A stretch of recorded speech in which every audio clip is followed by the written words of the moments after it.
খোলা মনোহরা এই পৃথিবীর কতটুকু জানি, রয়ে গেছে কত ভূভাগ দেখা হয়নি না জানি। হ্যাঁ, আমরা কতটুকুই দেখতে পারি।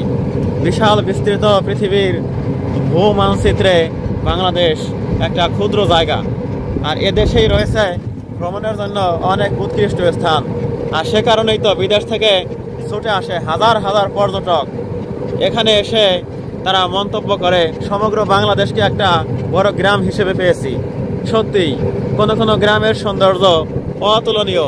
রূপসী বাংলার রূপের নেই তো শেষ, এদেশ ভ্রমণ করে শান্তি সুখ অশেষ।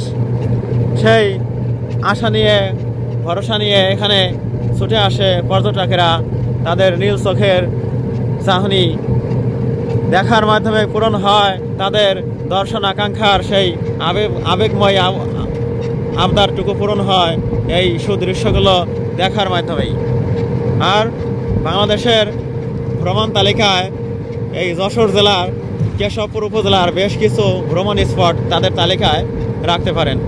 1 নম্বরে আমরা দেখে আসলাম সেই মির্জানগর হাম্মামখানা, সাগরদাড়ি মাইকেল মধুসূদন দত্তের বাড়ি, কপোতাক্ষ নদ, আরও আছে প্রাচীন মসজিদ, শেখপাড়া প্রাচীন জামে মসজিদ। এছাড়া ন্যাচারাল ভিউ, সেটা তো যে কোনো গ্রামে ঢুকলেই একজন পর্যটক নিজ চোখে অবলোকন করতে পারেন। এখানে আসলে যদি প্রকৃতিপ্রেমী হন, ভাবুক হন, ভালো দার্শনিক হন, তাহলে সৌন্দর্যপ্রিয় হন, তাহলে এখান থেকে মনের খোরাক মিটতে পারে শতভাগ। এটাই আমার কাছে মনে হয়েছে যশোর ভ্রমণ করে। সারা বাংলাদেশ ভ্রমণ করে সব জায়গায় যে একই রকম আনন্দ উপভোগ করেছি তা কিন্তু নয়, তবে যশোর জেলা ভ্রমণ করে একটু বেশি আনন্দ উপভোগ করেছি। তার কারণ হলো যশোরে ভ্রমণ করতে যেমন খরচ একটু কম, রাস্তাঘাট অনেক ভালো, পরিষ্কার পরিচ্ছন্ন, সাজানো গোছানো, যাতায়াত প্রসিদ্ধ স্থান যশোর।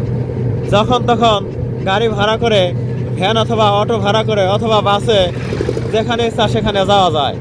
এই যে সুগমতা, এই যে সহজলভ্যতা, গ্রামের অভ্যন্তরে ঢুকে পড়ার সহজলভ্যতা, সুযোগ, এটা সব জেলায় পাওয়া যায় না।